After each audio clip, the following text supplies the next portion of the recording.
gotta do it a bit deeper. What the fuck, dude? What the fuck?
The history.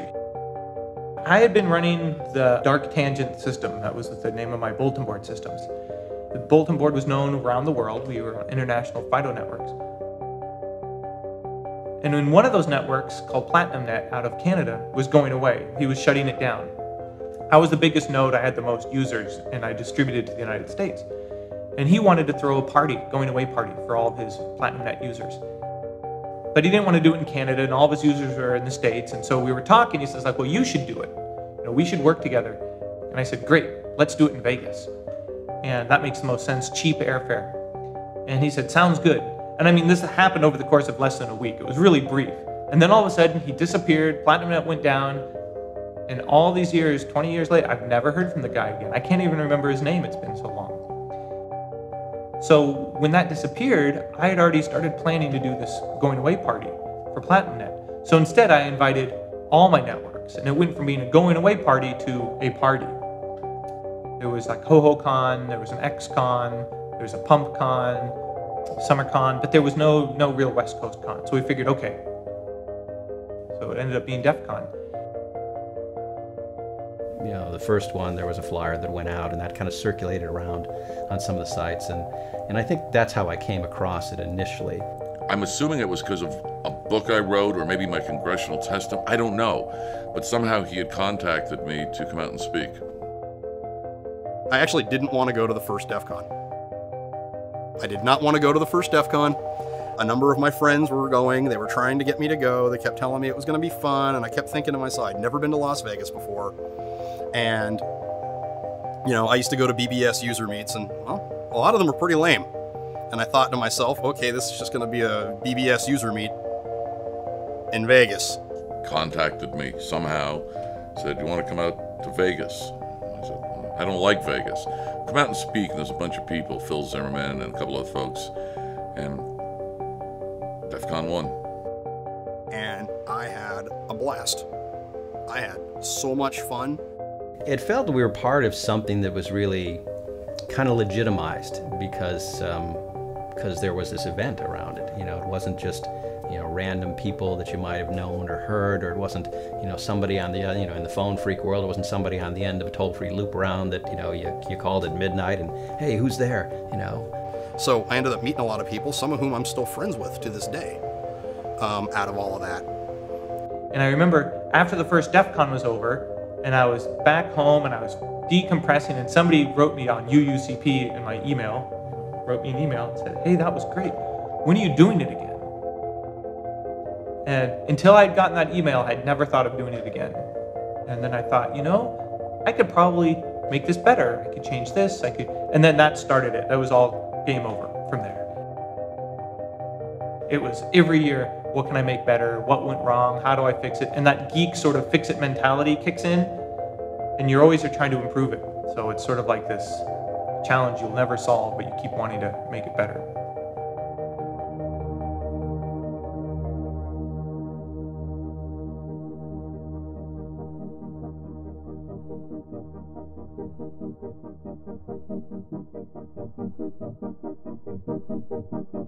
If people missed a few years, their differences between their experiences is going to be pretty radically different. Defcon 1 was around 100 people, and we expect roughly 15,000 for Defcon 20.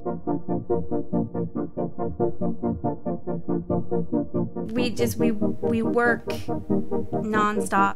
I haven't seen 4th of July in like 7 years.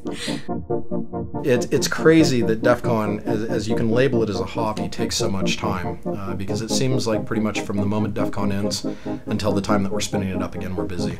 You know, technically I retired 2 years ago, but I can't give it up because it's such a part of me. I'm giving back to the same culture that spawned me. DEFCON for the last 10 years especially has been a very big part of my life. It consumes most of my free time. DEFCON starts for me the day after DEFCON is over for the next year. It's going to be amazing. We have so many surprises planned for the attendees. It's going to be remarkable. This is going to be a really, really special year. If you're sleeping, you're doing it wrong. A lot of people who are hardcore DEFCON attendees or staff, they negotiate when they change jobs. That's fine, everything's good, but I need to take, 2 weeks off. I never thought that my party would be a job employment prerequisite.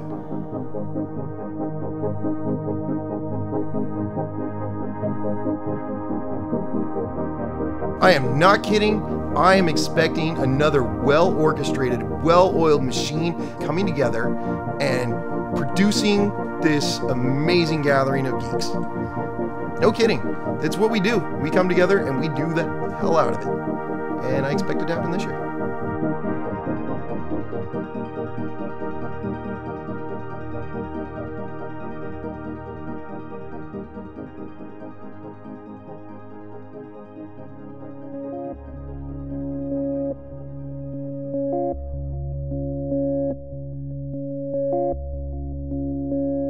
There's absolutely a difference in between driving and flying. When Utah Group, for example, used to go down to DEFCON years and years and years ago, there was a whole process where basically we gathered at this restaurant called D's, or like we called it Freaky D's, at like 2 a.m. and basically 20, 30 of us pile into the restaurant, and we'd have our caravan of cars all set together, and that was just our group of people. There are some hijinks that I can't even imagine mentioning on a documentary that can happen on a long 9-hour drive from the Denver area to Las Vegas. When you're driving, to get there, especially from the West Coast, you have to drive through the middle of fucking nowhere. And it certainly adds to the experience when you roll in and it's just after sunrise or it's just about sunset, or you really have no idea what time it is, and there's Sin City, and of course you're playing Viva Las Vegas by the Dead Kennedys or something like that, and it does add to the experience, I think.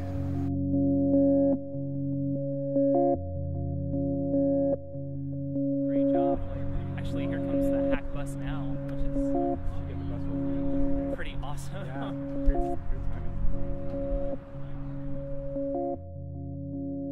It kind of blows my mind that everyone's so excited about going to a barbecue 6 miles away from the con that they have to rent a taxi for or go to the grocery store and get food for. I don't know, I just feel like the barbecue is this misfit love child of DEFCON, because everyone's like, hey, there's this thing that happens over there and they're grilling alligator and elk and all this crazy meat, and why can't we ever go? Where is it? And that kind of adds to the mystery and the fun of it.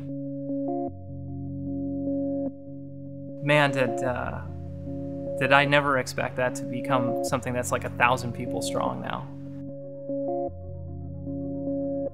To me, that shows like an awesome community spirit and effort of, hey, I want to see my friends and I want to hang out with them and I want to, you know, just do something simple like let's eat some food. You know, it's not at the con. There's no crazy music. It's just a barbecue.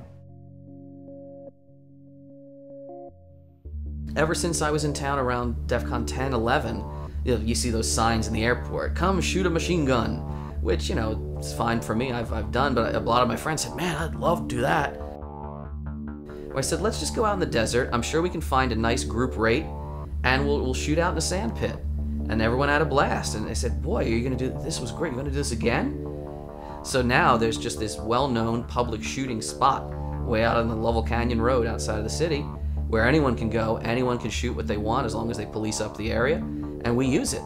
And it's again, much like Defcon itself. You keep getting popular and growing. Now we have canopies and tables rented that I arrange. There's a small per head fee just to cover that. We had 100 people on the line last year. We've got damn near that many registered this year. We're gonna stay safe and see what we can make happen.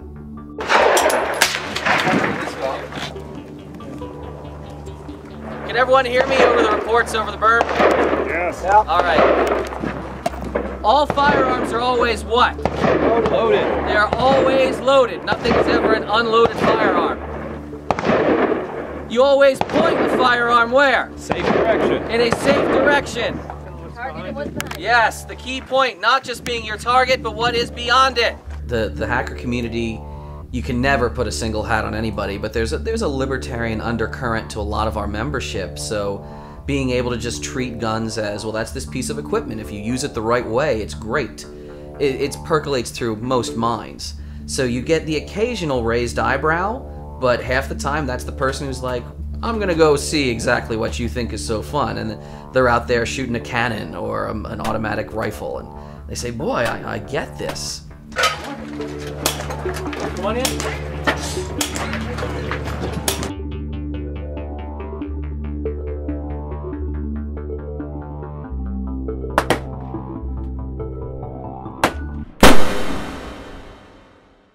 I think it was the year when I was at the Aladdin, and we'd forgotten to sort of clean up our room, or we didn't think that the maid was going to show up as early as they did, and you know, we'd gone off to breakfast, and we came back, and the maid had been in the room and cleaned the room and organized all of the drugs. So there was like a little pile of acid and a little pile of ecstasy and some other pills, and they're all nice, neat little piles. I was like, huh, well, I guess things are different in Las Vegas. You've got to put the convention in a 24-hour city. You know, it's got to be like a New York or a Vegas or maybe a San Francisco, because hackers get bored and there's got to be something for them to do. And I saw what happened when there's a lot of bored hackers running around. You know, a lot of activities in the computer underground would happen after midnight. That's just the way it is. So, you know, the fact that people can move around and not be noticed as much, being a group moving around at midnight, that kind of added to the appeal. And I'm big on privacy. Nevada still respects people's personal privacy. You know, your hotel room is considered your domicile. It sounded fun. Just a bunch of computer people, right? I mean, it just seemed like my group was in Vegas, and it sounded like a really, really fun time. So, and you know, the whole underworld connotation of it all was very attractive to me. So I feel like there's going to be a streamline of people like really dedicated. Like, we're going to be first in line. We're going to be first in line. I want to make sure I get a badge. Like, that was my biggest concern. It's my first DEFCON, and I want to make sure I walk away with a badge. We're all DEFCON virgins. We gotta pop that DEFCON cherry and get those badges. And how many hours do you have to go before you get your badge? Well, it's 9 hours now. Right there. In the morning? Well, in the morning, nothing's really going on until DEFCON 1 talk. What was that, 1:30? Okay, that's $20. Okay. So, we got $20 plus $20 set for you. Thank you very much. I appreciate it. Sure. Yes, free drink. Good. What are we drinking? Stop recording, please. We got pizza. Pizza is good. Yeah. Sounds good. Alright. The jet lag is sunk in. Looks like he's using a pizza box for a pillow. We will not abandon our posts.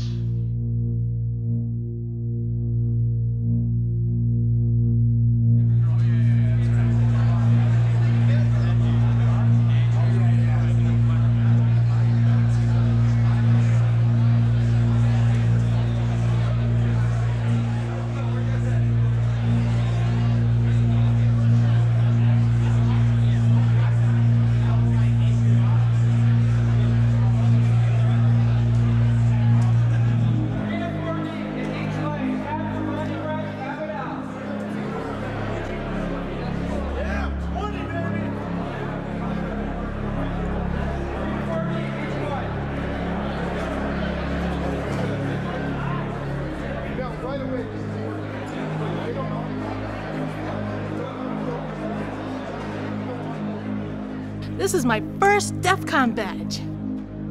Now, what made you decide you were going to come to Defcon? My husband's work decided to send him, and I started going through all of the videos that they had for Defcon 19. And I started looking at that and going, ooh, this is really cool.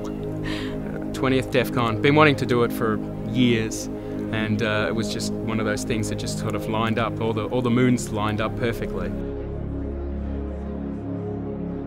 Definitely heard a lot about the con. It's a somewhat affordable con, and there's lots of technical discussions. A whole bunch of really smart people that probably know more than I do, most of them. So I hope to learn something. You know, the opportunity to hang out with those people that really know what's going on was, you know, too enticing to miss out on. And I thought this would be an amazing place to just meet really intelligent people. So now I'm here, and I'm really excited. To meet a lot of interesting people and learn a lot, have a lot of fun at once. It's kind of, you know, a big congregation where people that pretty much live anonymously online get to actually socialize in person and kind of not have to worry about as much, you know, revealing their identity. Well, I've read all kinds of dire warnings about using anything here that's potentially hackable, and nearly anything's hackable, so. I was told to take the battery out of my phone. Just you know, I've got a checklist sort of in my mind. You know, kilt, colored hair. Drinking before 10 a.m. I haven't seen quite just yet. Every single device in the world has some kind of computer in it, and they all have vulnerabilities in one way or another, and this is an information of what those vulnerabilities could be and how to fix them and make them better and improve it for the future. Are you the teacher? Yes. You are the teacher. And this is your first DEFCON? Yes. And you thought to take a pack of neophyte students into Las Vegas to go to a hacking conference? Yes. Yes. Do you have tenure?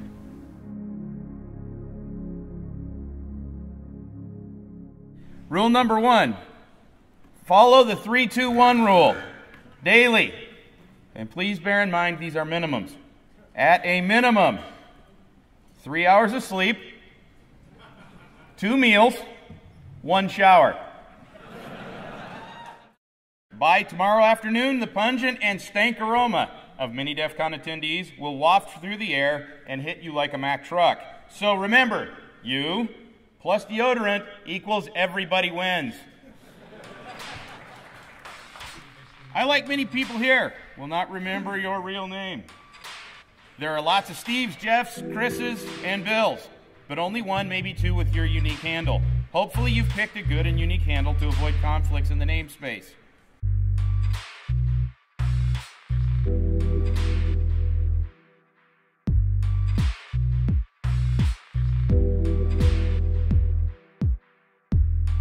Create a good handle for yourself before someone creates it for you.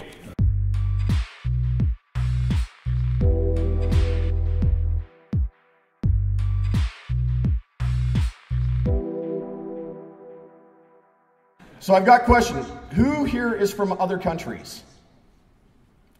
Wow. That's impressive. Thank you for coming all the way to join us, you guys. That's awesome that you came out. DEFCON is truly an event and a conference where you get out what you put into it. DEFCON is the one time a year where everything that we do year-round actually becomes physical. All these people that you've met in IRC, all these people you've been chatting to, all these people you've been reading their research, following their work, looking at the different things they're publishing, they're here. Walk up to them, tell them that you like their work, buy them a beer. They'll probably be your best friend. It's one of the biggest things about this crowd you've got to really swallow is the fact we are all super, super approachable. You can be a wallflower here and still get a lot out of it, but you're not going to get your $200 worth, frankly. You're going to have to interact, work with people, get to know people, go party with people. If you don't know something, be proud of that. Be like, I don't know this. Can you please teach me? Can you please educate me and train me? This crowd loves spinning people up. Take the time to go in and learn from these people. They're geniuses, truly geniuses, and some of the best in the world in whatever it is that they're presenting or working with. So take advantage of it, you guys, okay? All right, the next rule is one that basically says, the media is not your friend. Don't trust them.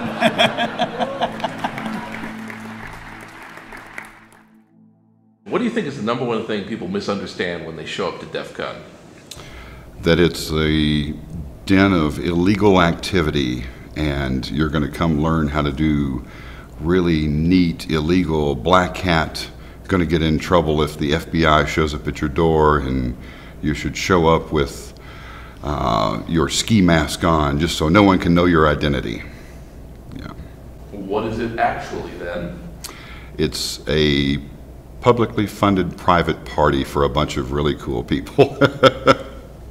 Yeah, our reputation is, it's out there, but people are proud of it, and I'm probably the only one who tries to go around and go, yeah, it wasn't quite like that.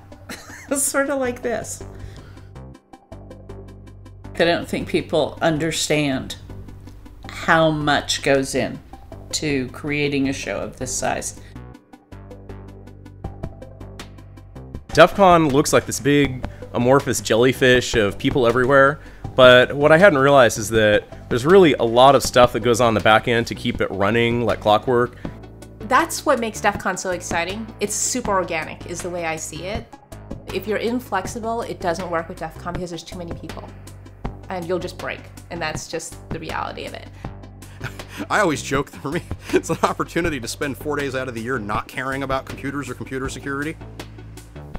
Everybody's Christmas, New Year's, birthday, anniversary wrapped up into one for hackers. It's an experience that's not like anything that anybody has described, because it's kind of something you can make what you want out of it. Like, you can show up and you can just go to talks and you can sit there and get that out of the conference. Or you can show up and just party. You can show up and hang out in your hotel room with a bunch of friends. When it comes down to it, like, you're the driver of the experience. It's not a pony show where you can just, you know, sit down in a seat and let it unfold before you. The more active you become inside the con, the more fun you can have.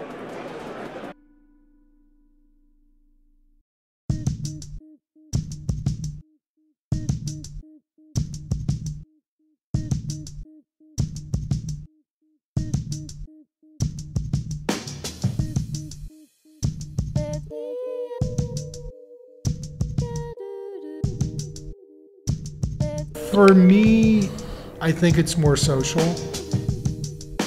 Mainly for me, it's just a lot of close friends that I get to meet once a year because of the diversity of where they all live in the United States. So this is kind of like a meeting point.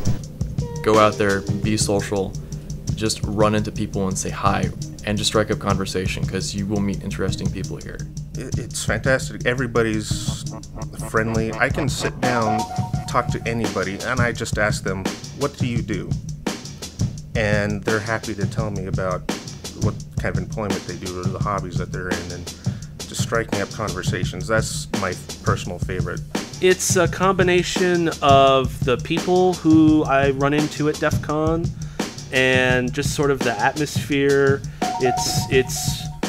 It's like a giant party that doesn't want to end, but there's a lot of really smart people in one place, and it's just, there's really no other place like it.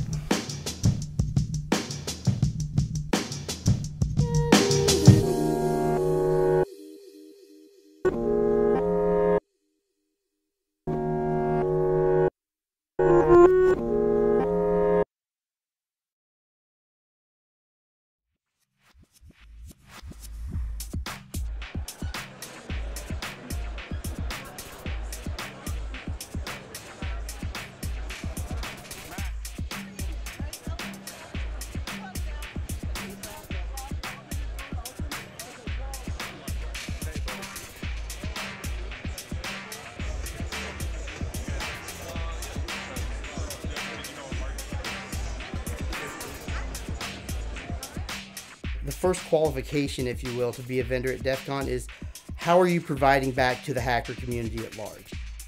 A lot of money goes through there. It's kind of staggering. One thing that we try and do is most of these guys, most of the vendors, if you walk around that room, this isn't their primary business. These are people that are in the community. You'll take a look at these guys. They're only doing this time of year, and it's only to provide something to the community that they think is neat. Those kind of folks definitely get a priority when I'm looking through applications.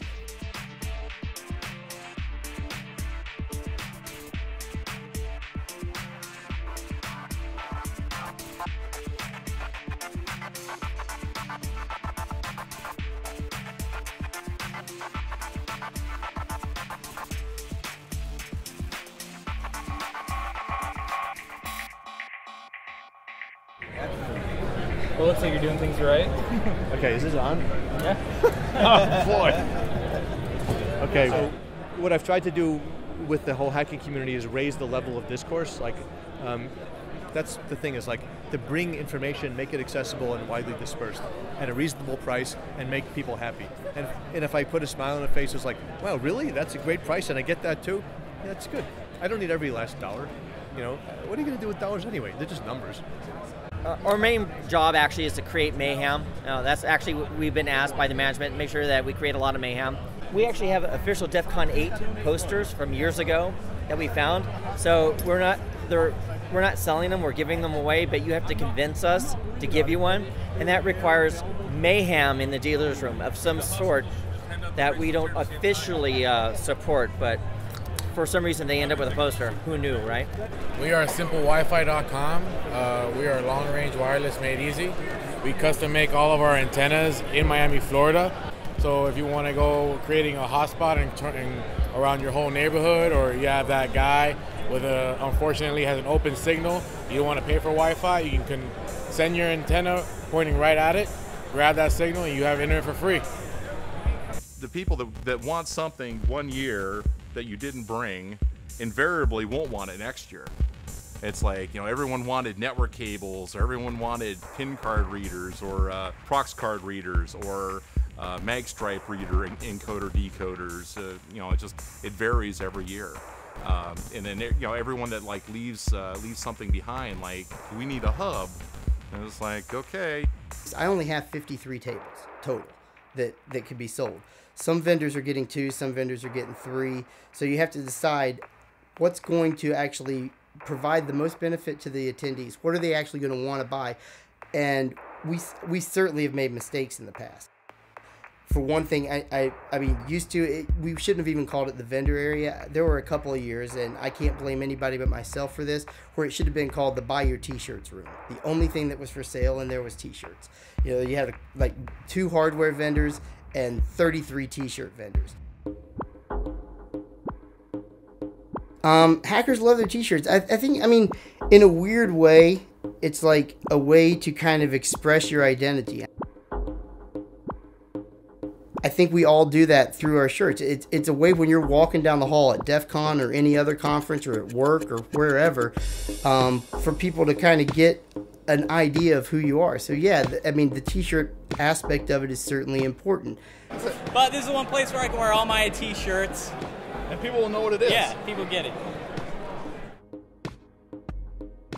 There's something about that, like, cinematic hacker that's both goofy and inspiring, and like, I still play up, there's this mystery around it, oh, spooky hackers, and there's like this dark side to it, and I think I still play that up in the art, that I'm still intrigued, I still don't know all of what's going on, like, I'm a maker, I'm not a hacker. So I was a goon the first year, and they stuck me in the info booth, and then about halfway through the first day, Russ came over first and said, hey, I want you to draw on my badge. We had great big badges that year that Joe Grand did, and so I drew on it, and then Pyro came over and said, hey, draw on my badge, and then in about 10 minutes there was this line out the door of people like, draw on my badge, and so Russ came up with the idea, well, if you're going to draw on the badge, why don't you make them give $5 to EFF for every badge you draw on? and raising money. So like laptop, I charged $20 for EFF, and then it ended up with a pile of money for EFF like the first year. And so then the second year they said, you're not going to be in the info booth, you're going to have a booth and sell art and draw on things for people to raise money for EFF, and that's how that took off. So.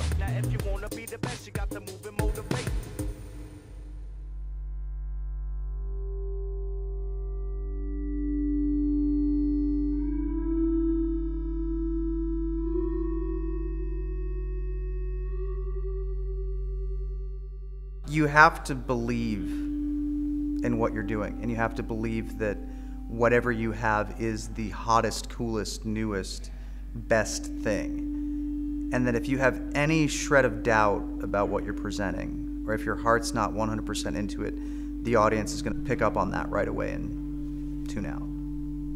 That's the thing. I think the BS filter here at Defcon is very, very strong. I think the talks and the speeches are absolutely important because it gives the world an opportunity for a very inexpensive price to be able to go learn from the absolute best in the world in this industry about the absolute bleeding cutting edge of technology.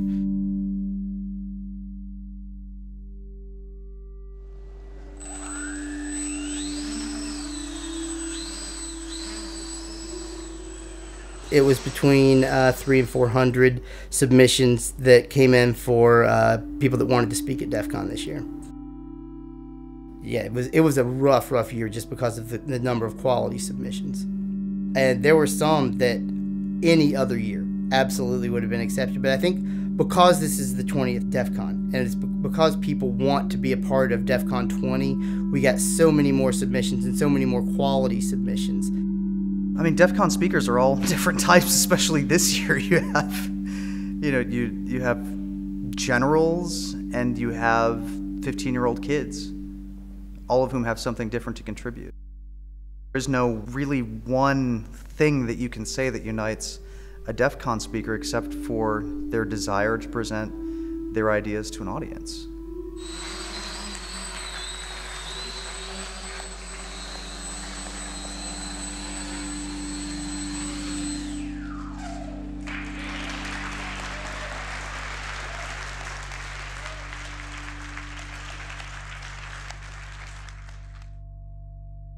And we've got a really cool VIP this year. Yep. Really cool. They better show up. The big celebrity speaker VIP for this year at DEF CON, the director of the NSA and director of Cyber Command, General Alexander. We've been trying to get somebody from the NSA high level to speak for 10 years. And it just so happens that we finally get somebody, and it just happens to be our 20th year anniversary. So the timing just works out really well. And I know people are going to get all bent and not over it. It's going to be like the love-hate relationship. They're also going to really be interested in what he has to say, and at the same time be really fearful of the NSA. It's a milestone to see someone of his position and level come here and speak about security and hackers and those types of things. Jeff Moss made a valid call, and he kind of said, look, we have to interact with these people, We have the technical skills and they're the ones calling the shots, so we've got to interact with them, and at the end of the day, we've got to educate them, Hello, Defcon!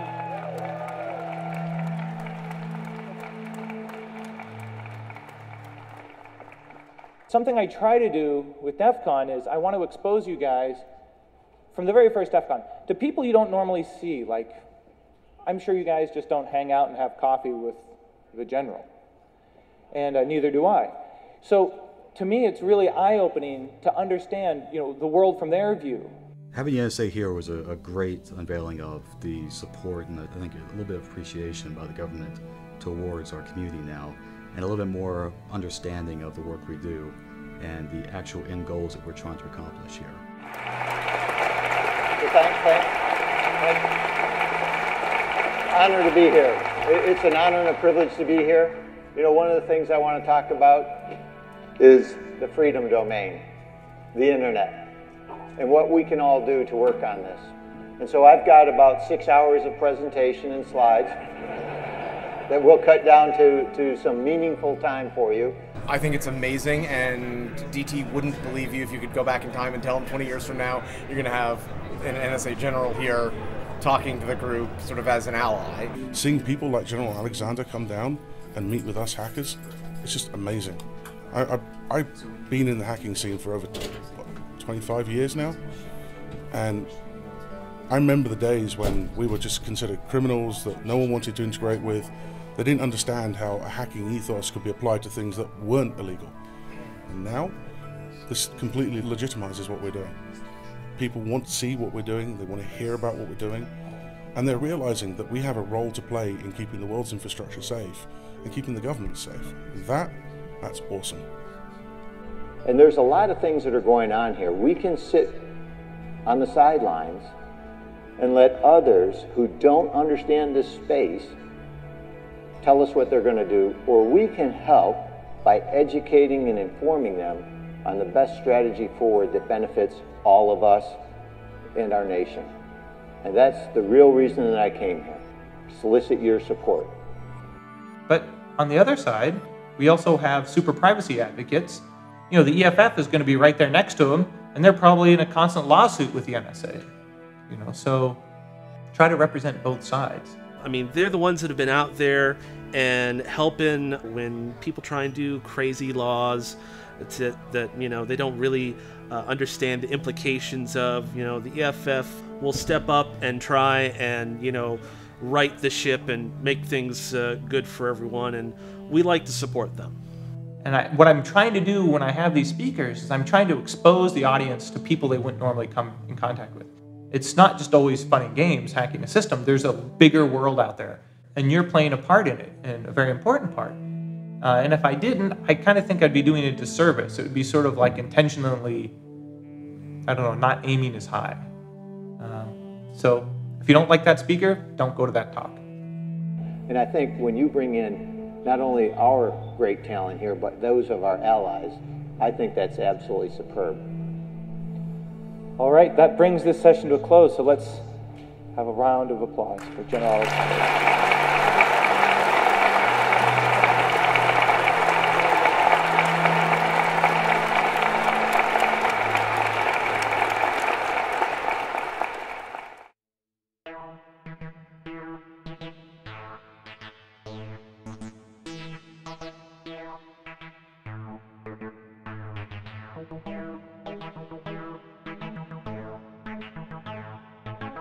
I think that contests and events is very key because it's one of the things that you find if you go to a lot of different conferences, especially in the security arena, it's very boring. Usually you're sitting around at a bar getting really, really drunk with a bunch of friends and going to a couple talks that you're interested in seeing, but overall it's a lot of looking for something to do. We've just grown to where now I believe that I'm managing about 50 events and contests throughout Defcon 20.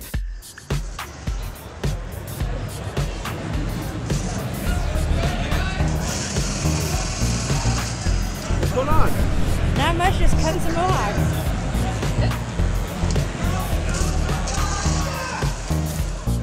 It just started out as shenanigans with like drunk people in bathrooms at Defcon.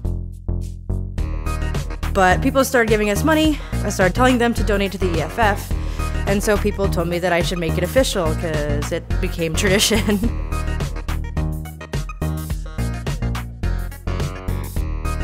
Last year we raised about $4 grand total for EFF, Hackers for Charity, and other hacker spaces around the country. I've been growing my hair out for 2 years. It was difficult for the girl because she's about this tall and she had to stand up on a chair to actually finish it off. This year we have a goal because last year he shook on it. DT will be getting a mohawk this year if he likes it or not.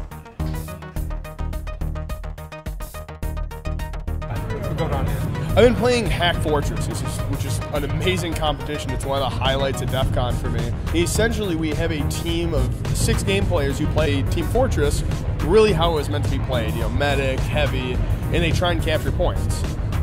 We, as the hacking team, essentially, we're doing hacking challenges, cryptography, forensics, physical challenges, social engineering, information gathering, and that gives our team benefits.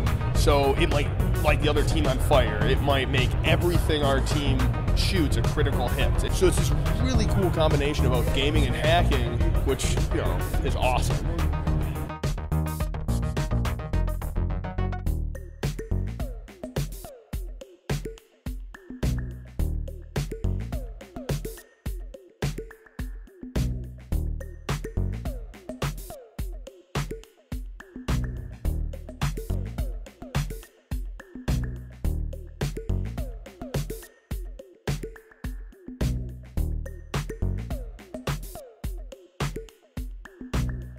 Now you've got an objective here.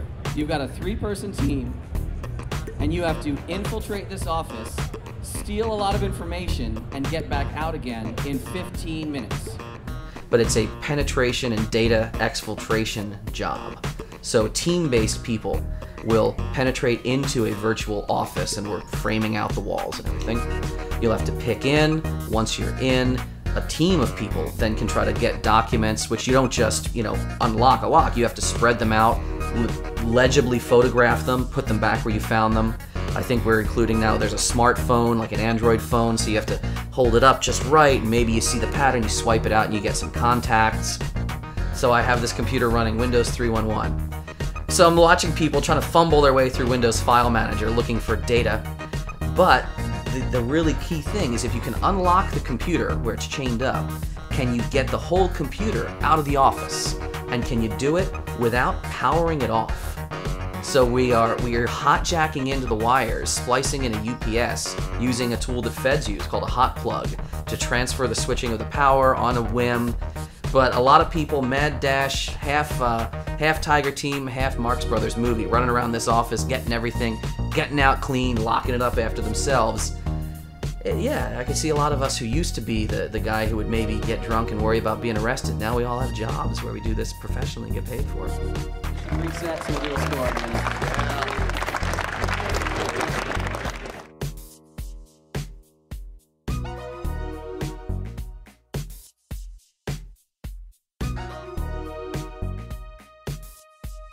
All right, we are ready to begin, everyone. We're going to do science over here. We're going to do less science over there.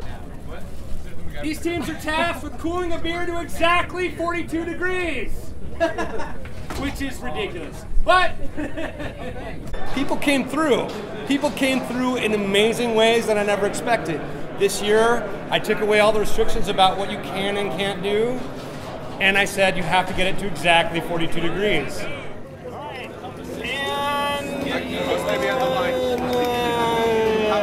Time!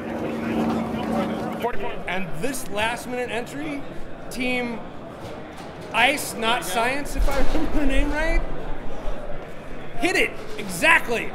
And it was a fantastic success in the end.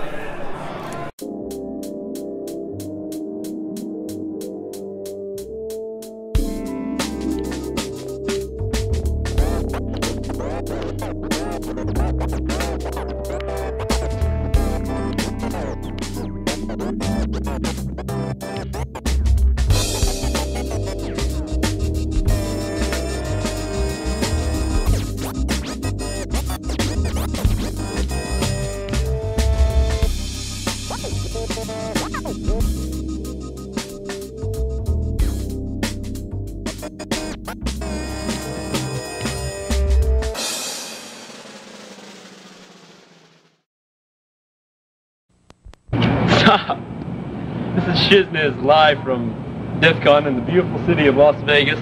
Behind me you can see the skyline. It's a rooftop! Look, it's a rooftop! Over to your right, if Dave can get it. There we go. There's the mountains. There's Alexis Park.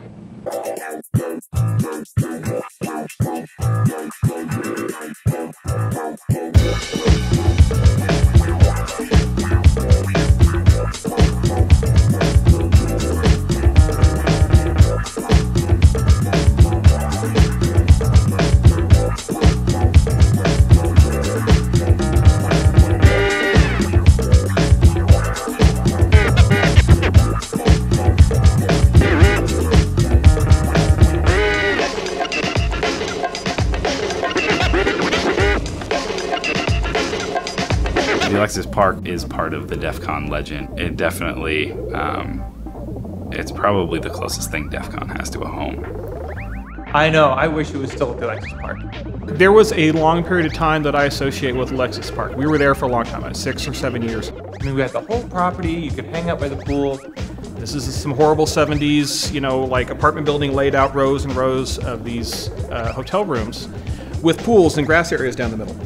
It's like multiple pools that we could just party at all night. If you don't know what Pool 2 means, if you don't know what Pool 3 means, you weren't there. I mean, there's some really ridiculous stuff went on. Pool 2 and Pool 3 were just sort of like these nexuses of activity and energy. You could be guaranteed to find something going on at 2 a.m., 3 a.m., all the way to, you know, the sunrise. And we had folks that were underage, and we had folks that were overage, and everyone was not sober and doing their thing. And I was told at one point that at the Alexis Park, we did enough business in alcohol sales that equaled about 4 months of their normal alcohol sales. And you talk about debauchery. The AP was where true debauchery at Defcon occurred.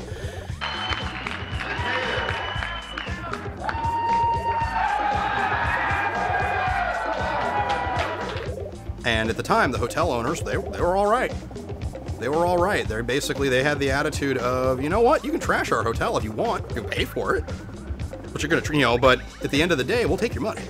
They weren't as concerned about the lights around the pool getting destroyed and things of that nature, so it was a little bit easier to deal with, you know, destruction in that way. I go to check in, and they hand me a list with check-in. They're like, okay, let me explain this to you. And it's a list of all of the objects in your room at the Alexis Park with a dollar amount next to it. If you would like to destroy this object in your room, this is how much it will cost you. You could just get insane and you weren't waking anyone up. You didn't have to worry about security coming and telling you to stop doing something, because usually you were doing it to somebody who wanted you to. The Alexis Park, we were much more hands-on because they didn't have the security staff that a casino does.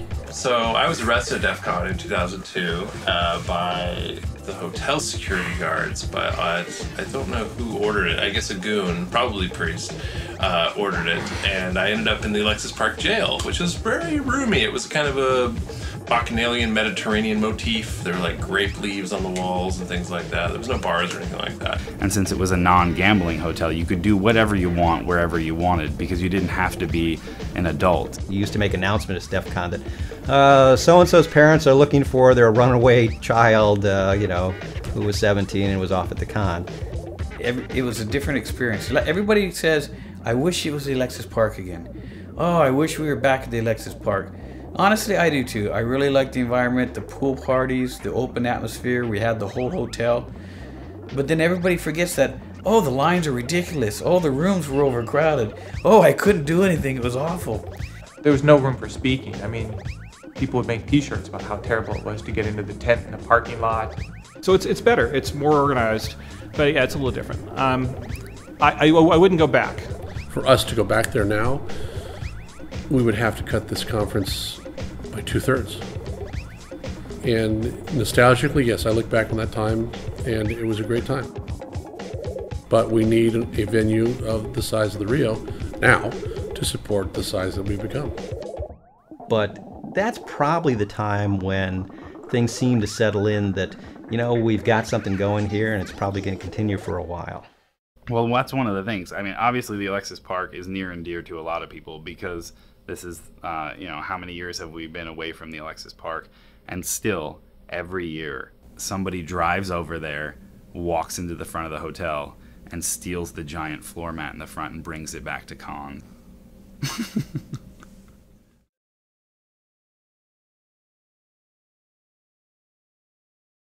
A conference badge has 3 purposes. The first purpose is to show that you've paid for the conference. It's a security token. Number 2, it sets the level of your security when you're within the conference. Third, I wanted the badges that I created to be something that helped brought people together. I intentionally designed the badges to cause people to have to look at each other and talk to each other. To get to know somebody that they might not otherwise have known. It really is the interaction with the other people at Defcon that makes Defcon what it is. It's not the, oh, I have this uber awesome electronic circuit badge that does such and such. It's the people wearing the badge that matter. And I think a lot of people miss that.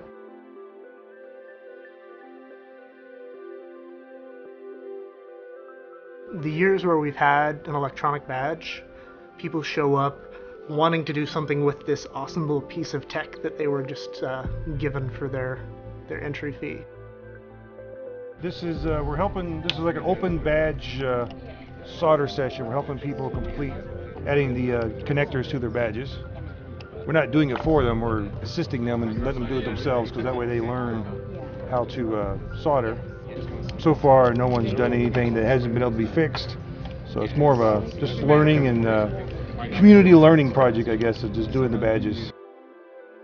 Yes, first Defcon, first time soldering. A lot of firsts this weekend. I really like to help other people just get better at what they do, or to find an inspiration, something they're passionate about. And I like to help them progress along that path. Pretty much 90% of the people here have never soldered in their life. This is their first time, and that's the goal. Let's people introduce people. Hey, it's not that scary. It's okay. We're here to guide you, and maybe you'll do it in the future. If not, you know you've done it. So it's one of those skills you'll have.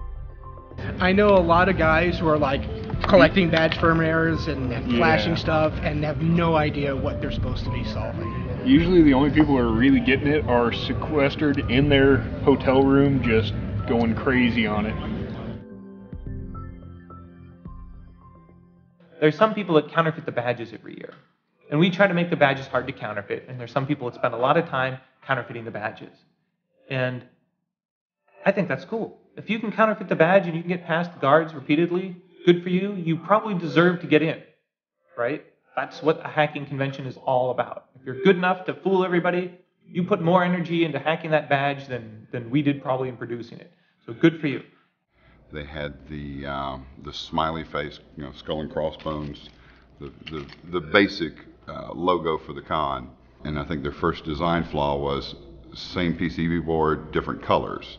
So you had people that went out and spray painted them and things like that. Well, the absolute worst thing to do is to step into the goon sock with your cute little red badge and claim that you're a goon, because we all know who we are. And once the door closes, you're ours.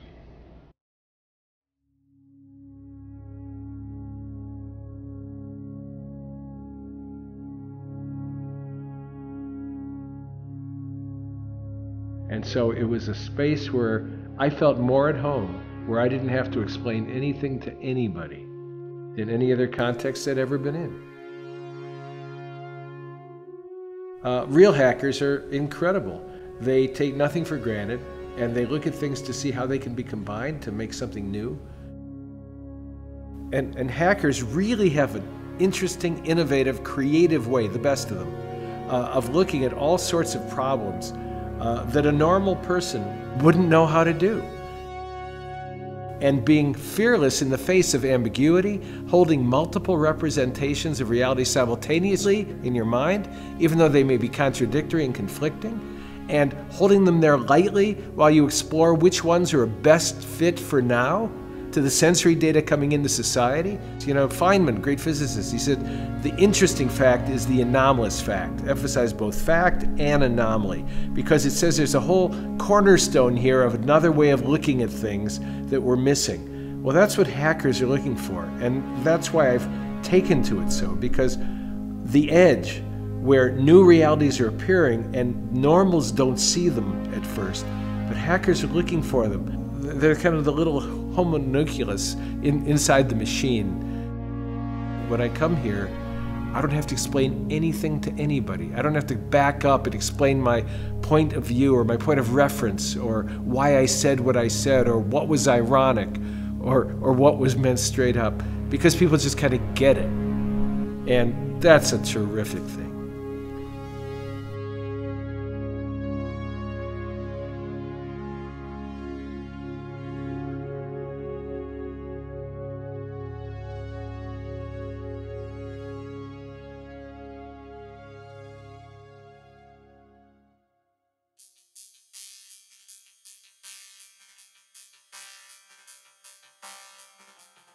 Probably our signature event is Capture the Flag.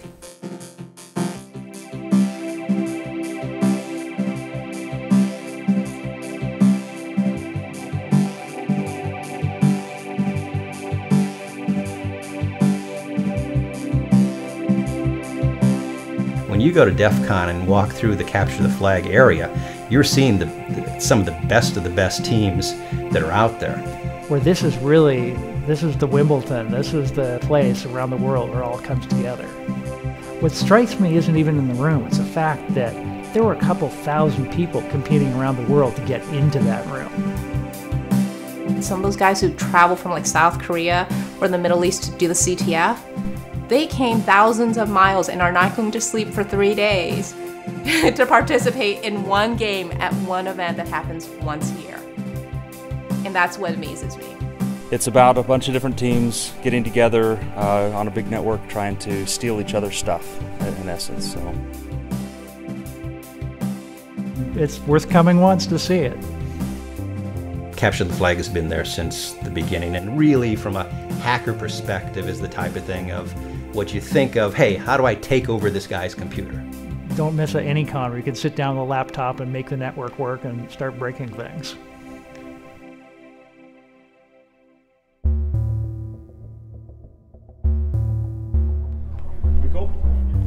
So Crash and Compile is a programming contest crossed with a drinking game. What can possibly go wrong? If you're familiar with ACM-style programming contests, you're given a challenge, a word problem. You know, write a program that takes this kind of input and generates that kind of output. Some arbitrary word problem. And you start coding. You're coding along, and then you say, I think I'm going to test something, and you try to compile it. And it doesn't compile, you take a drink. If it compiles but doesn't run, you take a drink. If it runs but doesn't produce the right output, you take a drink. Okay, you can see how this can degrade very quickly. After 45 minutes, any points that are not awarded, or that have not already been awarded to competing teams, gets awarded to Team Distraction. The team with the most points at the end of the night goes home with a black badge. No, Team Distraction does not qualify for a black badge, unfortunately. No, I am part of Team Distraction, which we try. Our actual first goal is to make sure that they get enough water and they don't drink too much. But then of course we have to distract them from their coding and kind of like mess them up and just distract them a little.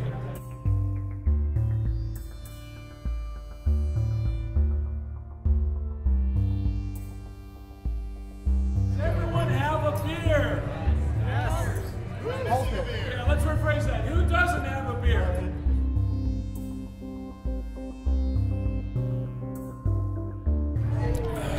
Are we there yet? We're there. Okay. Any other questions? No? Great. Let's go program.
Gotta energize the crowd. I gotta set the pace, set the tone, and then I have to say something outrageous pretty damn quickly. Gotta insult somebody quickly. The show's begun, and I'm not really aware of much of anything else for the next couple of hours. I want the audience engaged within 10-15 seconds. I want to have that dialogue. Copyright lawyers mean this. by IP. Win or lose. What is intellectual property? What is intellectual property is correct. You can piss this crowd off very easily.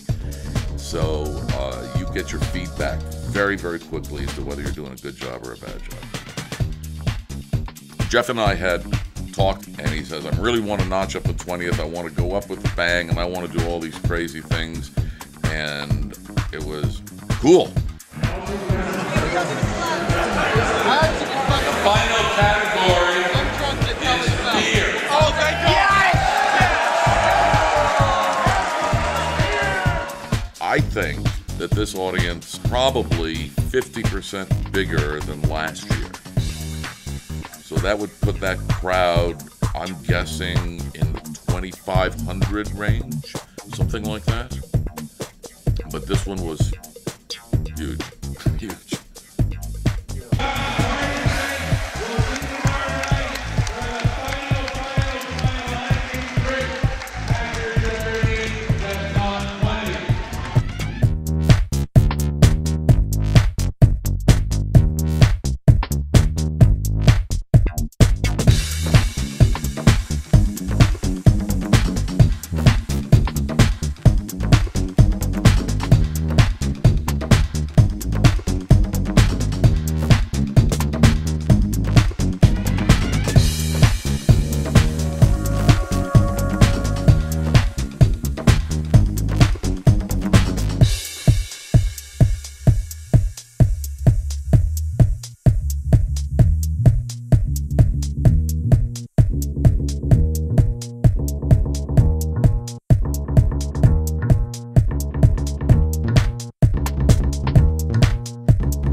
Common experiences at Defcon include, I don't remember.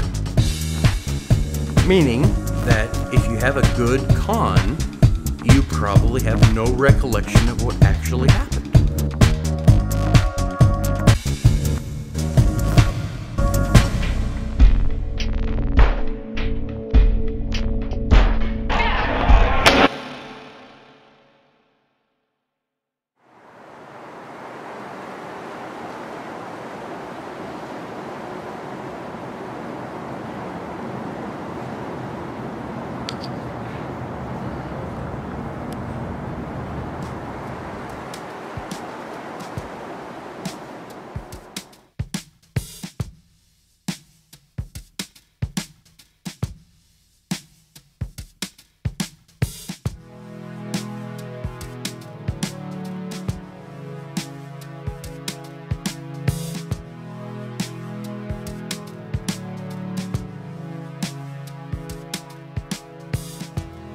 If you've never been, don't base your assumptions off what you've read or heard. At this point especially, Defcon is something that you just have to experience. Defcon is not a convention, it's a meta-convention. But there's so many smaller events, gatherings, meetups, projects, that it's become a group of other smaller conferences. There are other aspects, other facets of the con that are completely different than what you have heard, thought of, expect, or even dreamt or possible. These people you've known from internet stuff, only through that. And you come from a small town, right? You don't know anybody, into this weird stuff you're into. And you go to Defcon, and that's where you meet the people, right? And it's beautiful, and you're just hanging out, the conversations. It's the place. Defcon is the place.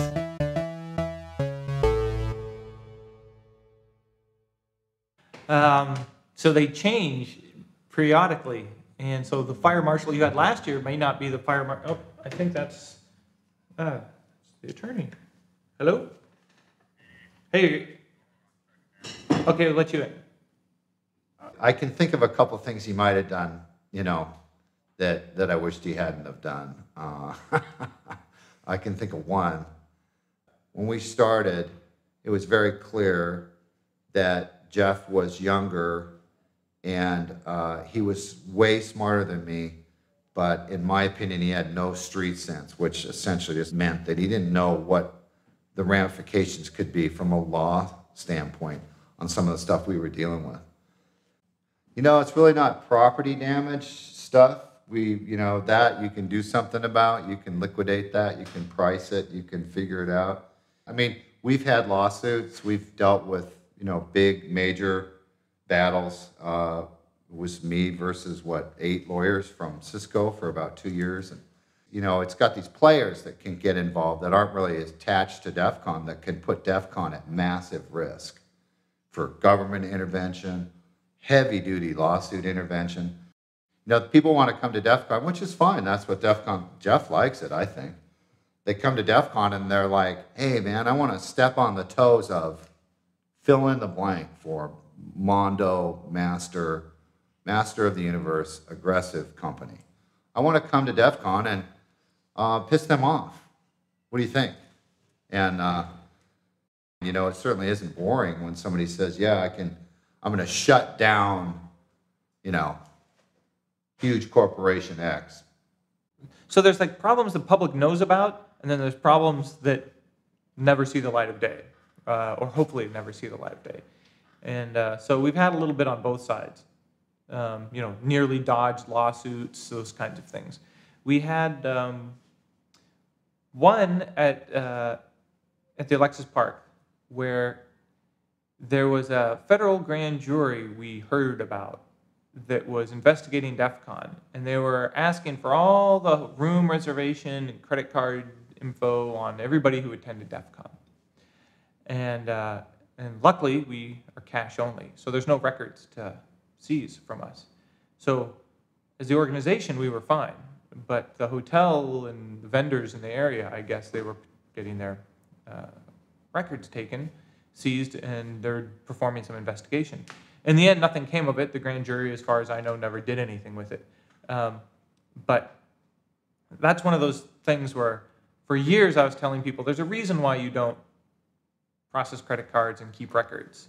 And after years of doing that, I was vindicated in my paranoia, because that would have been a huge legal battle to deal with all of that, to try to turn it over, not turn it over. So there's battles like that never see the light of day. And this is the first time I've ever actually talked about it. Describe Jeff Moss. Describe Jeff Moss. Oh. Jeff is a friend. He's an interesting guy. He travels a lot. He's very intelligent. Jeff's awesome. He is legitimately a good person. He's absolutely brilliant. And in my opinion, if we didn't have Jeff, this community and this culture would have never grown to what it is. Without Jeff, Defcon would have never made it this far. I believe that without Defcon goons, it also would have never made it this far. But Jeff is a glue. He's the glue that brought us this far. Yeah, this grew from a very small conference where the staff was equal to or more than the attendees to a crowd that regularly, we've had to move venues every couple of years because we keep growing so much. Yet that continual continuity and the spirit of Defcon, if you will, is maintained because of Jeff. He's overly concerned about what the Defcon attendees think about the conference. He wants them to have a good experience. He really does. Jeff cares about Defcon so much. He's a bit shy, as I'm sure everybody has gotten to figure out over the years. It's difficult to get a hold of him sometimes at Defcon and difficult to grab him. He's like most hackers. He's not overly social. He's got that quiet side, a little withdrawn. He's only got so much that he's willing to give you. He is a really personal, kind-hearted guy. He is managing chaos. And it is not an easy job, and he is a very smart guy, and it's a very difficult job. And fortunately, he's also surrounded himself with people who can help him do that.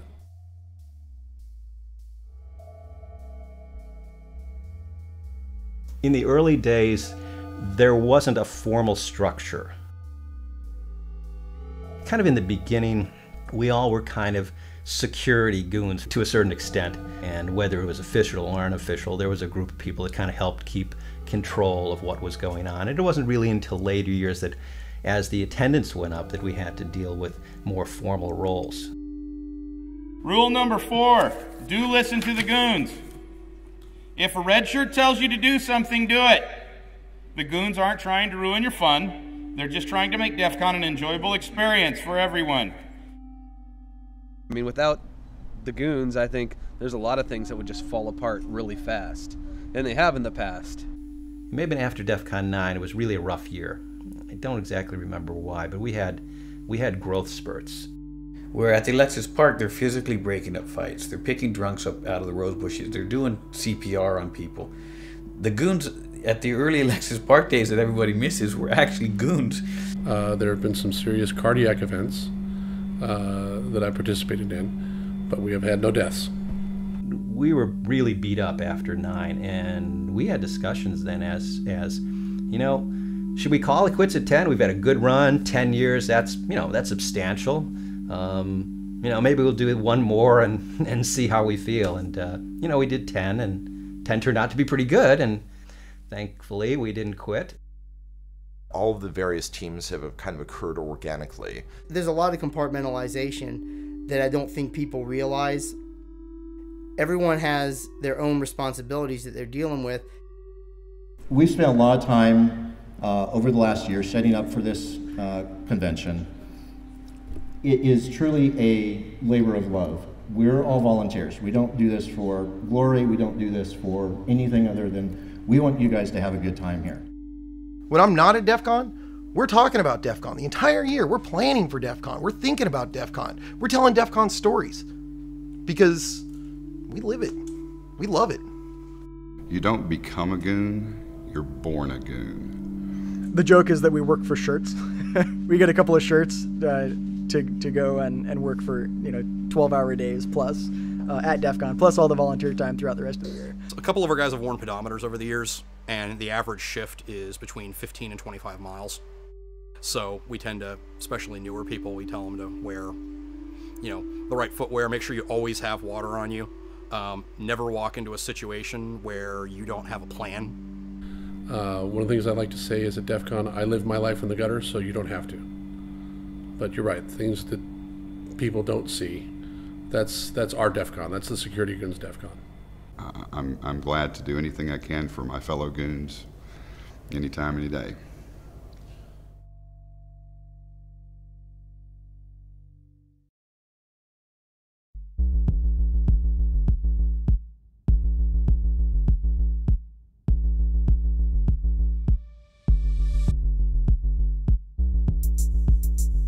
I was creating a contest that would be something I would want to participate in.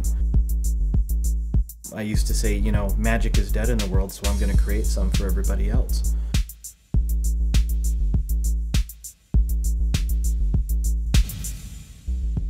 I have to design cryptography and puzzles for an incredibly brilliant audience that is designed to be solved in 3 days. That's been not too easy, not too hard. So now that became my personal contest. My challenge to myself is, how do I continue to entertain some of the smartest people in the world and keep their brains occupied for 3 days when a lot of them are smarter than I am and can figure this stuff out?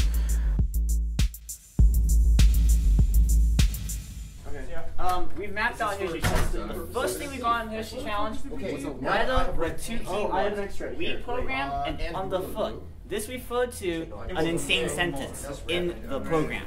It's on page 40. Underfoot represents the third oval, the third sticker in the convention center, and those 2 things are 2 markers we had to write on a piece of paper and give to Lost. Probably one of the biggest compliments I've ever been paid was, and I've heard this a couple of times, are people that say, I go to DEFCON to compete in your contest. And that's, I mean, I don't know what else anyone could say. I'm very flattered when people say things like that. I'm shocked because I'm like, it's just stupid stuff that I think up throughout the year, and then I put it together and try and make it a coherent, flowing contest to the best of my ability.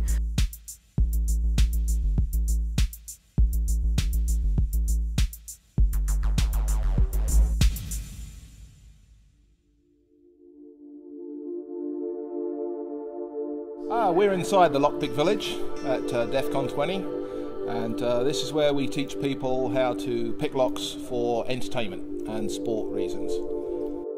Most technical people seem to have a rather strange curiosity about how things work, and one of the things that leads us into that is how locks work. We can teach most people within 5 or 10 minutes how to start picking locks, and then some of them will stay in here, and at the end of the day we throw them out and they say, oh, I didn't go to the talks I was supposed to be going to, because they've been sitting in here making picking locks all day long.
Most Defcon talks start with a great deal of alcohol and end with a great deal of alcohol. At least the good ones that I've noticed.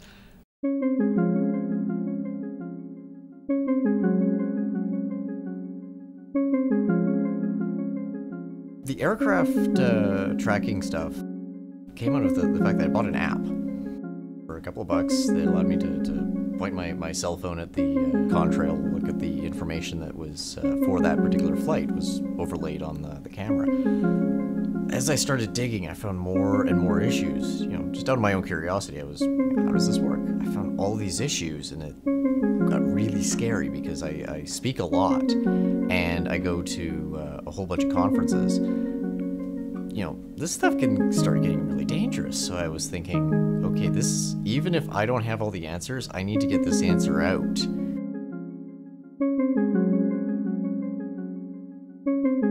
Really, I've done enough of these things and know that the crowd that I don't get, you know, jitters or nerves or anything like that. It's the sort of thing, I'm just kind of, you know, running through some of the slides in my talk, some of the jokes I may have constructed for a particular slide or a particular moment. But mostly it's just, okay, does my laptop work? You know, are the slides up? Does the projector work? Yep, okay, all good. Thank you. So, yes, generally what I say is that when I get bored, bad things happen. At the Las Vegas airport here, you've got a flight landing every 90 seconds. That's an awful lot of metal, money, people moving around. How does this all work? How does this all fit together? You always hear about air traffic control, but does anybody really know how it works anymore?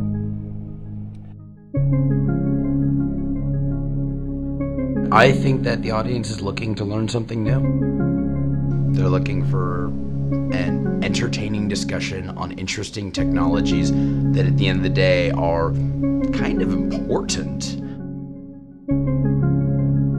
So increasingly my talks have gone into why is the internet such an insecure place? What do we have to do? Not in theory, not to satisfy academic stuff, but like real world, what do we need to change to make this thing secure?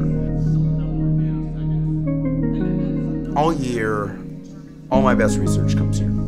All year I work on, you know, what am I going to bring to Defcon for the next year? What am I going to do for this particular event? Because it's where it began for me. My career started because I started speaking out here in Vegas and started coming out to Defcon and showing off these toys. I'll be honest, a lot of my talks have had nothing to do with security. It's just like, yo, look what I can make that thing do. The presentation was just facilitating, you know, a dialogue with this industry, because unfortunately when something like, you know, a major vulnerability in air traffic control, there's no phone number to call in for that and say, hey, you know, can we talk about this? That doesn't exist. It was the first time I dealt with something that was really serious. The entire talk was theory. I had no facilities to actually test anything, you know, in a real world scenario, because obviously I don't want to be screwing with a plane while in flight. Now, the attacker is one step away between an evacuation and attacker-controlled code. My talks are stories. And that's the one thing that I advise everyone else giving a speech. You're telling a story to your friends about some cool stuff.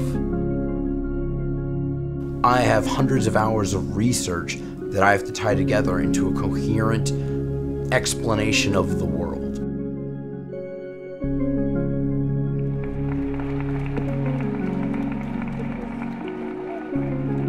I was expecting a response, and oh boy did I get it.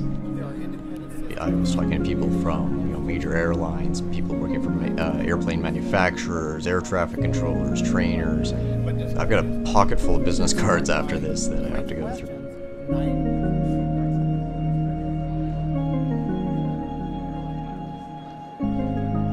So this was sort of me loudly knocking on the door and saying, you might have a problem here. Let's talk about this.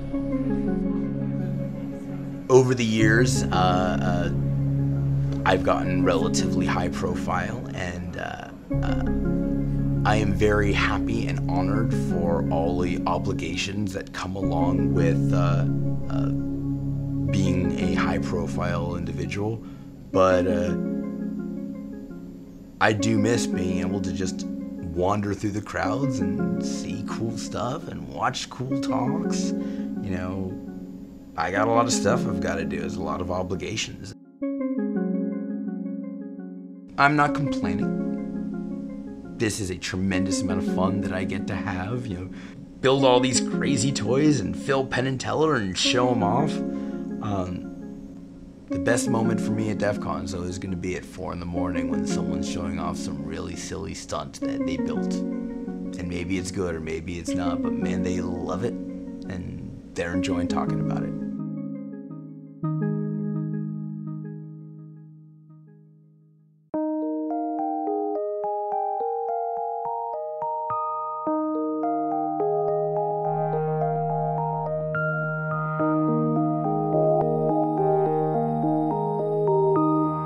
The community has matured from Defcon 4 and 5 dramatically.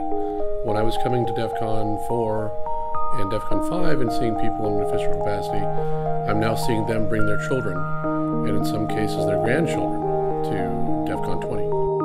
I say, great, bring your kids to Defcon, because there's no better community to have your kids around than the people that go to Defcon. There's every opportunity for them to learn something. And as long as you're a good parent, as long as you're a good hacker, anything that they see or experience, you can lead them on that path. Yep, so this is plastic. So this is just a long string of plastic, so it goes into this. This thing melts, there's a little heater in here that melts it, and then squirts it out as the machine, yeah. It's like toothpaste. This is the second time for Defcon Kids and the second time that I've been involved. And Defcon Kids last year sort of just was a smaller way to try to get kids and their parents involved in the hacker community and basically teach kids about lockpicking and soldering and hardware hacking and privacy issues and law enforcement issues, just all of these things that kids don't normally learn in school. speaking at Defcon Kids and working with these kids is almost more exciting to me, or just as exciting, if not more, than giving a talk at Defcon. And having an opportunity to directly influence these kids, I mean, it's like an immediate, you can see in their eyes just this immediate understanding of once you show them something, they get it. And I mean, that could change their life. I would like to start, programming. Like, I would like to start learning the languages that they mention. For example, I'd like to start learning Python. What we're thinking of doing is adding some little extra pieces onto here and solder those on and make some other cool like programming with the light and make a cool little light show.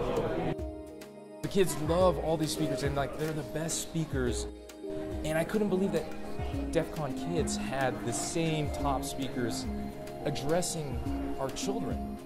The people who are supportive, helpful, and just want the kids to gain this love of what they're passionate about and sharing it with the world, and it's wonderful.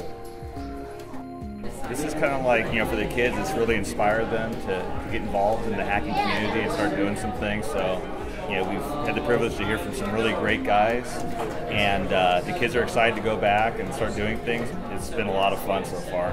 Even though it's only day one, and I think we have about 4 or 5 hours of sleep, it's been awesome. Well, most interested, I think, is hacking. I kind of want to be a hacker when I get older, I would definitely call myself a hacker. So this is the year that your eldest goes to Defcon, right? I plan on bringing my 14-year-old to con. This year, hopefully, will be her first year. So I'm hoping to drag her out and show her not just what I have experienced over the years, but frankly, where she came from. Because at a basic level, I have to explain to my kids that I met your mom at Defcon 4. I've asked DT for child support, and he's like, ha ha ha, who are you? That's how it went, really. I don't expect, Jeff to know who I am. After all of these years, I mean, I've been going to his shows for 16 years, and that's okay. I feel okay with him not knowing me personally, because frankly, the dude's got like 20,000 people that some of them expect him to know him personally. I'm okay with that. If there's a message you wanted to say to him, what would it be? Thank you, Jeff.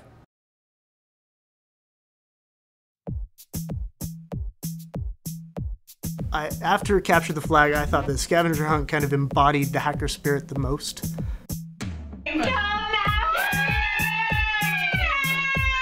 There's a tinfoil swimsuit.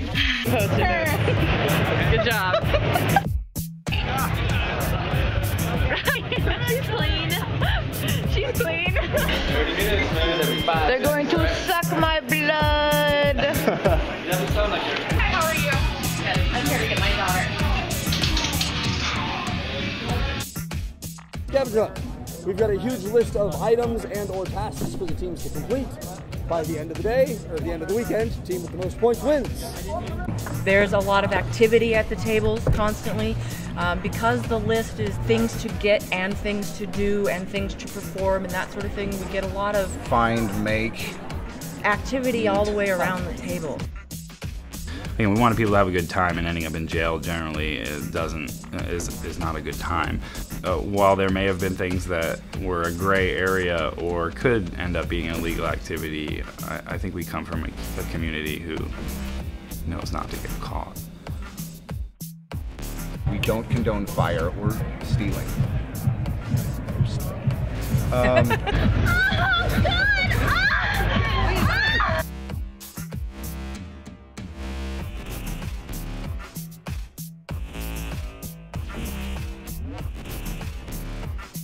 And I don't know how someone sourced it or found it, but the head of a cow.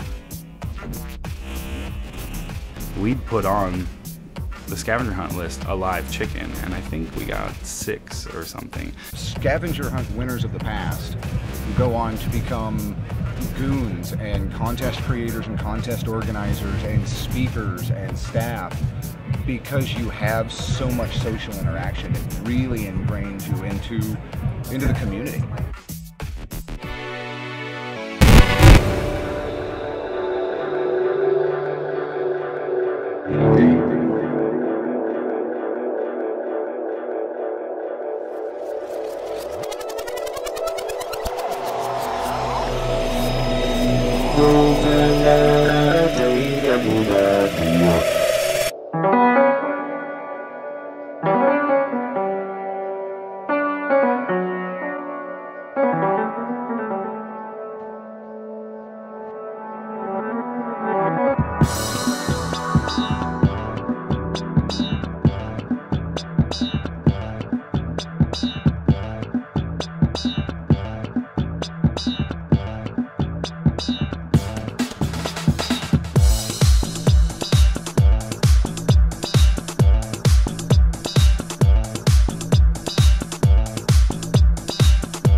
Oh, on the weekend at Defcon, I think last year we booked 14 shows.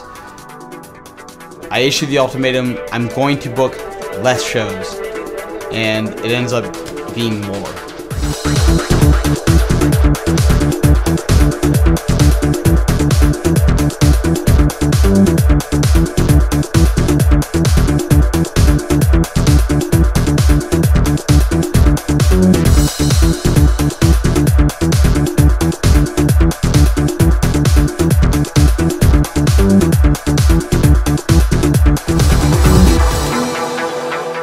The thing about Defcon that I find incredibly fascinating is that, yeah, a lot of these basement dwelling, like, you know, guys are just like basically getting the tan off of an LCD monitor, party the hardest out of anybody I've ever met. Like, serious rock stars here that everybody just fueled by alcohol and balls and, you know, any type of ADHD medication they get their hands on. So.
Okay, so we're going to kick this thing off.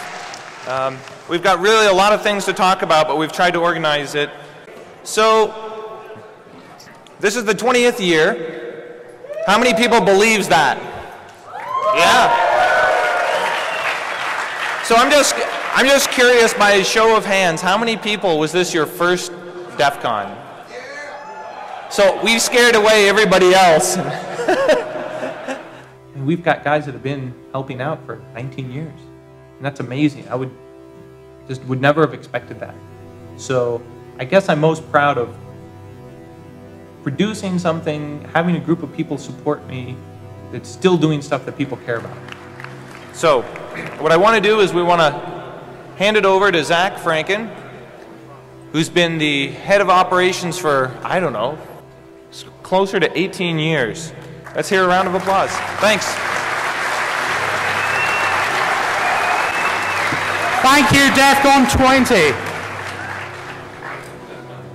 Defcon, as Jeff's already said, couldn't exist without a lot of effort from a lot of people.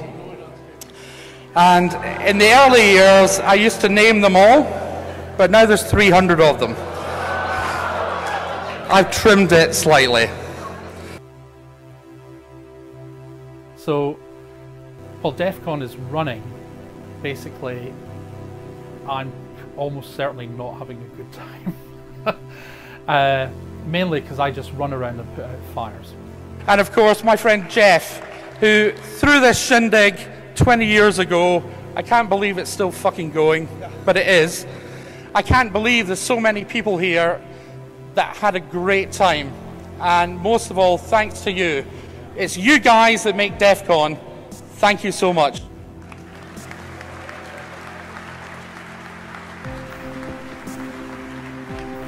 Defcon's not something that happens for us for 3 days in July or August every year.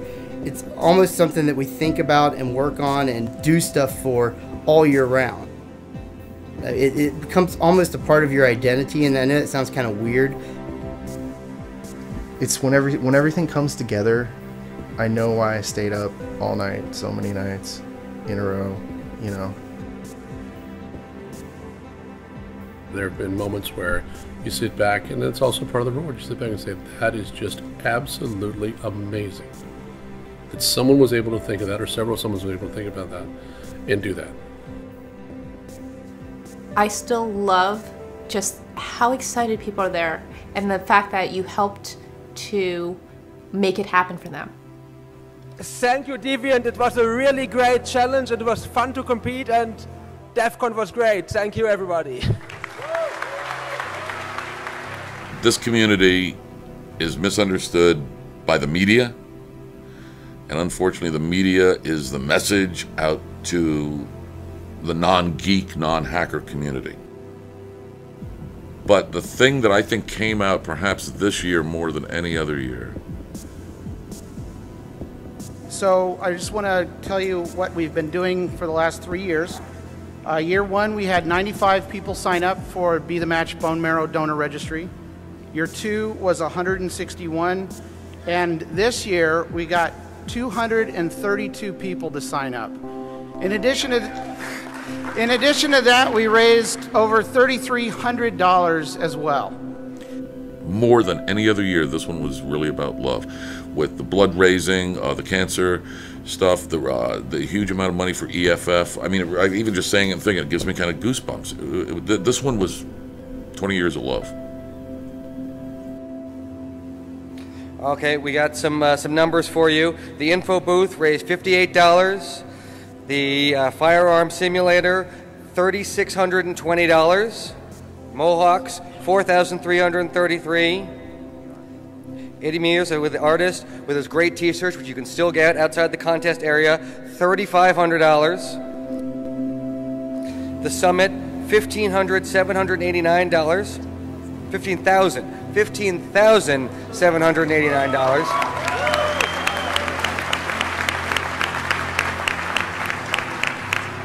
And Hacker Jeopardy for a total of $30,380. So thank you very much. So I'm going to go over here. So you have to understand, he's made this promise for, what, 3 years in a row now? This is beautiful. We've been waiting for this. Time for Jeff to get his hawk.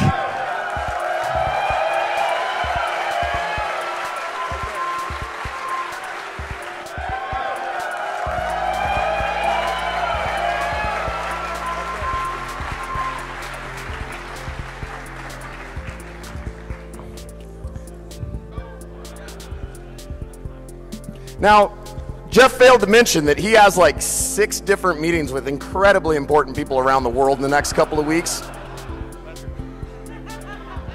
You know, it's actually really nice fulfilling a promise. Because now they can't bug me. True. That's true. Now, but I haven't decided. Don't I have to donate money to the EFF for this? Of course. I was thinking maybe $10,000.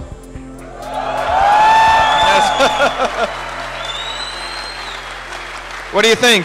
That's probably a pretty good thing.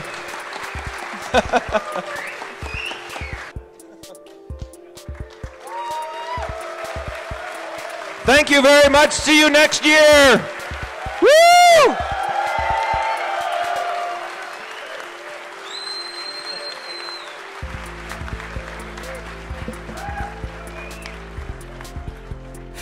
I joke with Jeff that he could cancel it tomorrow, like legitimately cancel it, say, screw it, I'm done, I'm gonna go do something else with my time. And Defcon would still happen. It would continue to happen. Everybody would just go to Vegas anyways. Eventually people would start talking about stuff. Eventually they'd say, let's go out of the bar and go take over this empty conference room and talk about it. And Defcon would continue to happen organically, probably for years after we just walked away from it. So for those of you who aren't in the conference business, what happens is you sign hotel contracts for years in the future. You have to look into the future and decide, okay, 2 years from now, are we going to be burned out? Are people even going to want to come to Defcon 2 years in the future, 3 years in the future? Because you have to sign these hotel contracts years in advance. And so who could you hand this off to? Or who would want to take on that responsibility? And I think the conclusion I've come to is I'd probably just stop. You know, and people could continue, the organization continued, they'd just name it something different. I'd give them all my projectors, you know, it would carry on maybe under a different name, but it probably wouldn't carry on under the Defcon name. The only scenario I figured that out was if I get hit by a bus and I die, I want to have the final Defcon as a huge party. And no, somebody would have to plan that because I wouldn't be around.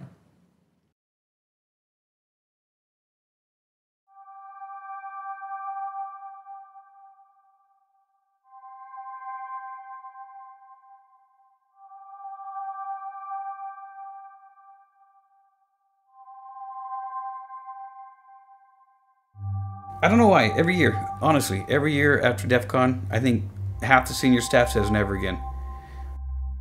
All of us, we're all, yeah, me too, me too. And then all your friends. I have friends all over the world that Defcon for sure they show up to. And you get wound up, you get excited for it. You look forward to the experience again. So, yeah, we forget how much it hurt. Yeah, I do it. I have been. Been doing it for a long time. You know, my second, she's 10 years younger than I am. She's been doing it for 5 years. She's probably due for her shot to do it. And I can be the old graybeard that shows up at Defcon and just sits in the corner, has a beard, and reminisces. I can honestly say that without that first Defcon and without, you know, shaking hands and meeting people, becoming a goon, I wouldn't be in the position that I'm in now, and I wouldn't have the career and the means to support my family that I do now. It's outside of my imagination, missing a Defcon. When I started, it was like, oh my God, I found my home. And that's kind of where it started for me. Once I got to the first one, I was hooked from that point on. It's a degenerate family reunion. These people are my family. It's a family reunion. You got to come every year and see everyone. Basically, if you go once, you're hooked. Defcon is, it's an experience like nothing else. It's great people and a great atmosphere, and I think from the time that I went, I knew that I would always go, that I would find a way to make sure that I was there every year. And 13 years later, I'm still going. These people aren't just my friends, they're my family, you know, and I genuinely love them.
I don't believe it's appropriate to talk about that on camera.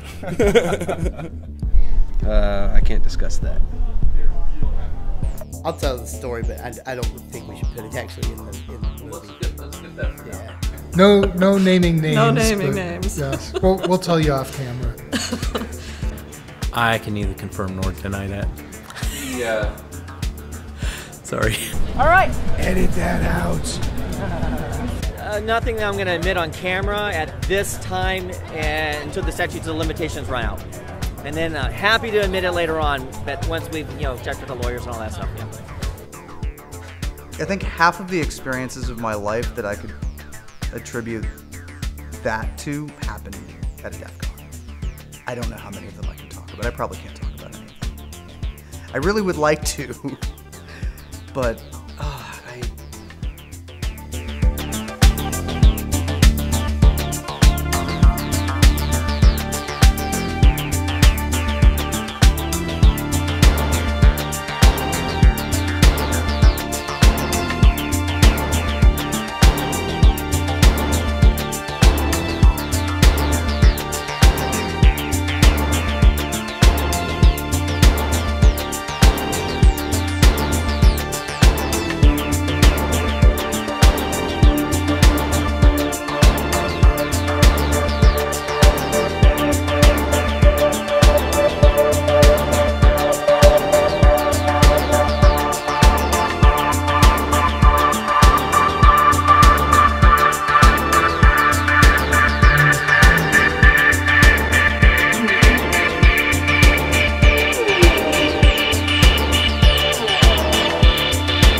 Just going to be a BBS user meet in Vegas.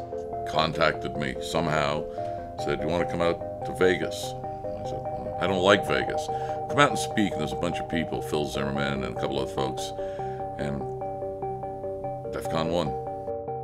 And I had a blast. I had so much fun. It felt we were part of something that was really kind of legitimized because there was this event around it. You know, it wasn't just random people that you might have known or heard, or it wasn't somebody on the in the phone freak world. It wasn't somebody on the end of a toll-free loop around that you called at midnight and hey, who's there? So I ended up meeting a lot of people, some of whom I'm still friends with to this day. Out of all of that. And I remember after the first Defcon was over, and I was back home and I was decompressing, and somebody wrote me on UUCP in my email. Wrote me an email and said, "Hey, that was great. When are you doing it again?" And until I'd gotten that email, I'd never thought of doing it again. And then I thought, I could probably make this better. I could change this, and then that started it. That was all game over from there. It was every year, what can I make better? What went wrong? How do I fix it? And that geek sort of fix it mentality kicks in, and you're always trying to improve it. So it's sort of like this challenge you'll never solve, but you keep wanting to make it better.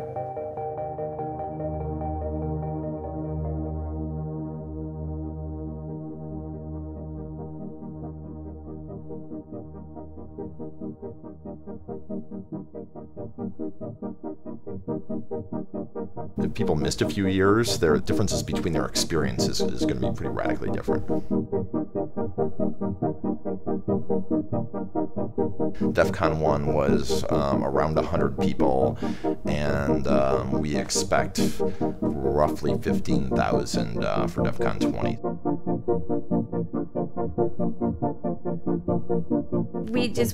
We work non-stop. I haven't seen 4th.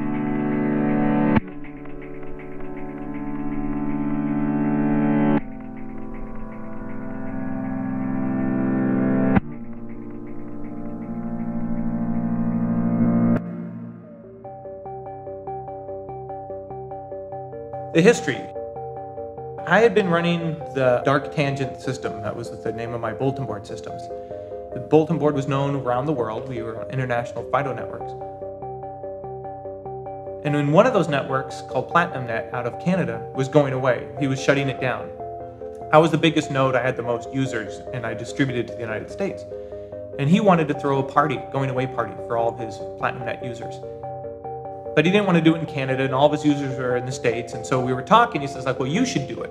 You know, we should work together. And I said, great, let's do it in Vegas. And that makes the most sense, cheap airfare. And he said, sounds good. And I mean, this happened over the course of less than a week. It was really brief. And then all of a sudden, he disappeared, Platinum Net went down, and all these years, 20 years later, I've never heard from the guy again. I can't even remember his name, it's been so long. So when that disappeared, I had already started planning to do this going away party for Platinum Net. So instead, I invited all my networks, and it went from being a going away party to a party. There was like HoHoCon, there was an XCon, there was a PumpCon, SummerCon, but there was no real West Coast con. So we figured, okay. So it ended up being Defcon. You know, the first one, there was a flyer that went out, and that kind of circulated around on some of the sites, and I think that's how I came across it initially. I'm assuming it was because of a book I wrote or maybe my congressional testimony. I don't know. But somehow he had contacted me to come out and speak. I actually didn't want to go to the first Defcon.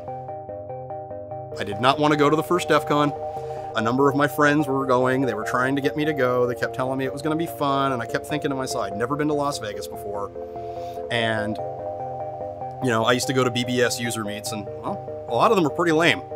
And I thought to myself, okay, this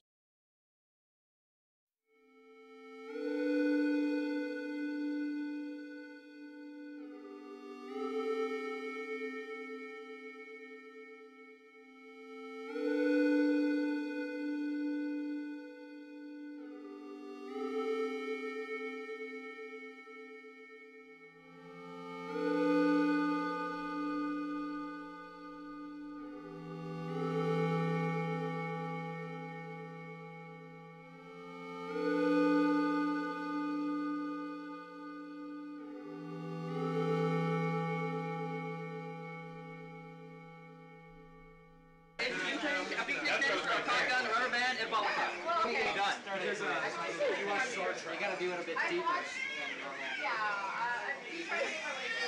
What the fuck, dude? What the fuck?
Called D's, or like we called it Freaky D's, at like 2 a.m. and basically, 20, 30 of us pile into the restaurant, and we'd have our caravan of cars all set together, and that was just our group of people.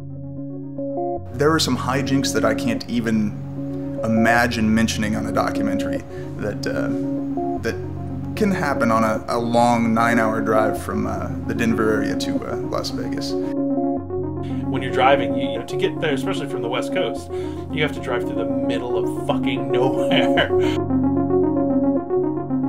And it certainly adds to the experience when you roll in and it's just after sunrise or it's just about sunset, or you really have no idea what time it is, and there's Sin City, and of course you're playing Viva Las Vegas by the Dead Kennedys or something like that, and it does add to the experience, I think.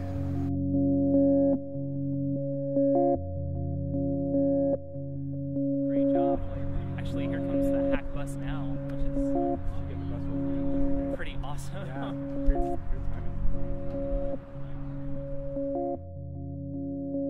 kind of blows my mind that everyone's so excited about going to a barbecue 6 miles away from the con that they have to rent a taxi for or go to the grocery store and get food for. I don't know, I just feel like the barbecue is this misfit love child of Defcon, because everyone's like, hey, there's this thing that happens over there and they're grilling alligator and elk and all this crazy meat, and why can't we ever go? Where is it?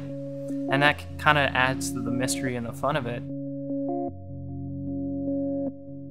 Man, did I never expect that to become something that's like 1,000 people strong now. To me, that shows like an awesome community spirit and effort of, hey, I want to see my friends and I want to hang out with them and I want to, you know, just do something simple like let's eat some food. You know, it's not at the con. There's no crazy music. It's just a barbecue. July in like 7 years. It's crazy that DEFCON, as you can label it as a hobby, takes so much time because it seems like pretty much from the moment DEFCON ends until the time that we're spinning it up again, we're busy. You know, technically I retired 2 years ago, but I can't give it up because it's such a part of me. I'm giving back to the same culture that spawned me. DEFCON for the last 10 years especially has been a very big part of my life. It consumes most of my free time. DEFCON starts for me the day after DEFCON is over for the next year. It's going to be amazing. We have so many surprises planned for the attendees. It's going to be remarkable. This is going to be a really, really special year. If you're sleeping, you're doing it wrong. A lot of people who are hardcore DEFCON attendees or staff, they negotiate when they change jobs. That's fine, everything's good, but I need to take, 2 weeks off. I never thought that my party would be a job employment prerequisite.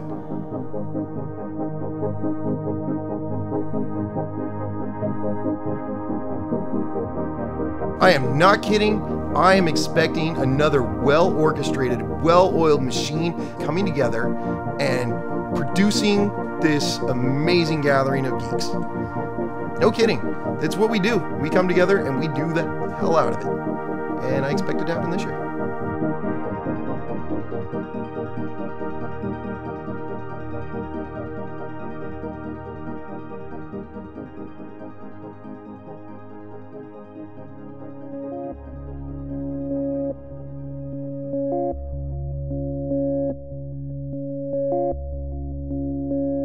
There's absolutely a difference between driving and flying. When Utah Group, for example, used to go down to Defcon years and years and years ago, there was a whole process where basically we gathered at this restaurant.